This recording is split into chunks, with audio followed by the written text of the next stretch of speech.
मुझे नहीं पता आपा, बस आप यहाँ रहें प्लीज। अगर वो होश में आए तो मुझे खबर देना। शायद अगर मैं बात कर लूं, अपना दुख समझा दूं, उन्हें मना लूं, अगर वो ये समझ ले कि ये मामला वैसा नहीं जैसा वो सोच रही हैं और मैं सिर्फ अपने बच्चे को ढूंढ रही हूं। अगर मेहमत की बातों में आओगी तो नतीजा यही निकलेगा।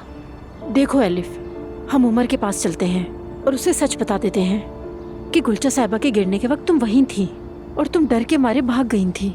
देखो, उमर अच्छा इंसान है, मेहमत की तरह नहीं है। वो तुम्हारी बात समझेगा, क्योंकि अगर गुलचा साहिबा होश में आ गई और तुम पे यकीन ना करें और सब कुछ बता दें तो फिर तुम किसी को भी कायल नहीं कर सकोगी।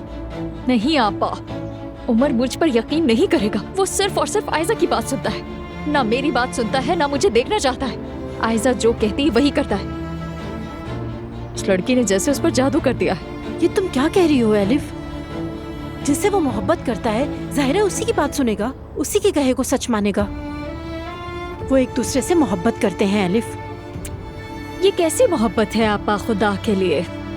क्या झूठ की बुनियाद पर मोहब्बत होती है?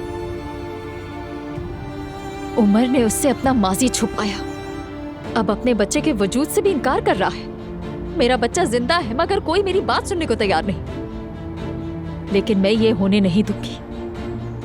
मैं ऐसी आवाज बनूंगी कि उन्हें मुझे सुनना पड़ेगा। एलिफ, बात सुनो, मुझे तुम्हारा ये चेहरा बिल्कुल अच्छा नहीं लग रहा। तुम्हारे बच्चे की खातिर खामोश हूँ, अपनी जबान बंद कर रखी है, तुम्हारा राज छुपा रही हूँ। लेकिन अगर तुमने आयजा या उमर को कुछ किया, उन्हें नुकसान पहुँचाया, तो मैं खामोश नहीं रहूंगी एलिफ।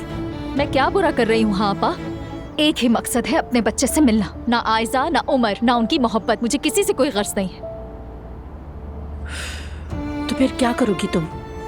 वही करूंगी जो मुझे शुरू में करना चाहिए था। उन्होंने मुझे इस पर मजबूर किया है।